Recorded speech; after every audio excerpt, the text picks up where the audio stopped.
I'm Jason Marsden. I am from Casper, Wyoming, and I was a friend of Matt Shepard's around 1997. And one of his friends was friends with one of my friends who was a colleague at the newspaper, and I ended up at a birthday party that he was at. So I came in and he recognized me and it's like, "You're Jason Marsden from the Casper Star Tribune, aren't you?" I was like, "Oh boy, where's this going?"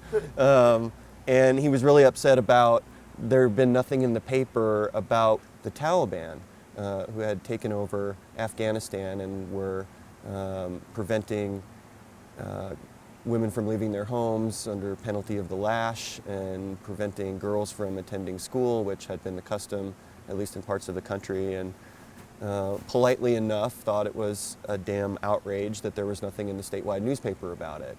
And it was the first I'd ever heard about it, and I was kind of embarrassed. I sat there, and it was only years later, after September 11th, that I realized that it, obviously like we all did, that it was really important, and also that it was Matthew Shepard who had told me about it in the first place, long before anybody else was paying any attention to it.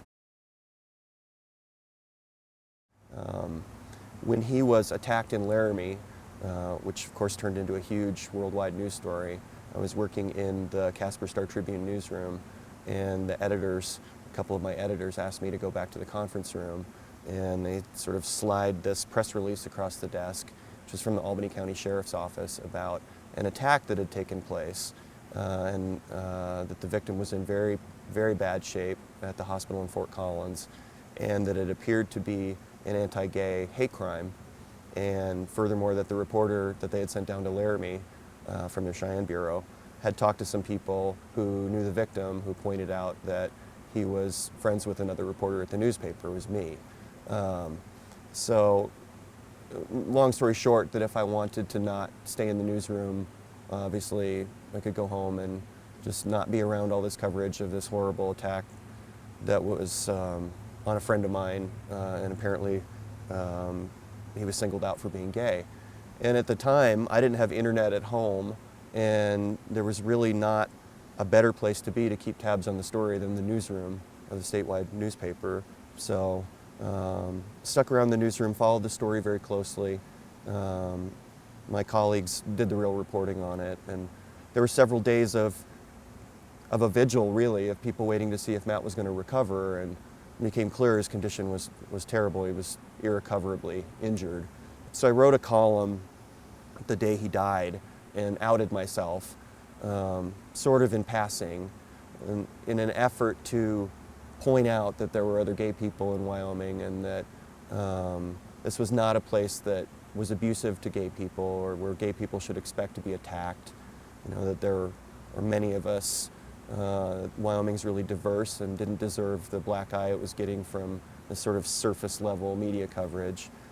And ultimately, a little bit about what Matt was like, that he was interested in diplomacy and he'd studied foreign languages and wanted to do work that made the world a better place, was very concerned about women's rights and the developing world and poverty issues and the environment and social justice. And just my fear at the time was that we were going to lose what Matt was really like, that he would be remembered for something terrible that happened to him. And what happened really did touch millions of people, and it helped, I think, galvanize the gay community into some of the activism that has brought some political progress, and that's meaningful. I just didn't want to see Matt, the person, get lost. You know, that he was affectionate and really cared about people and wanted to live in a better world than the one we're stuck with. So Judy Shepard came down to the newsroom and asked to see me, and she came to say thanks, and that she really appreciated that someone that knew Matt put a little bit about him out there, and that it was going to be more, it was going to be easier for people to get a sense of what he was like and not just what had happened to him.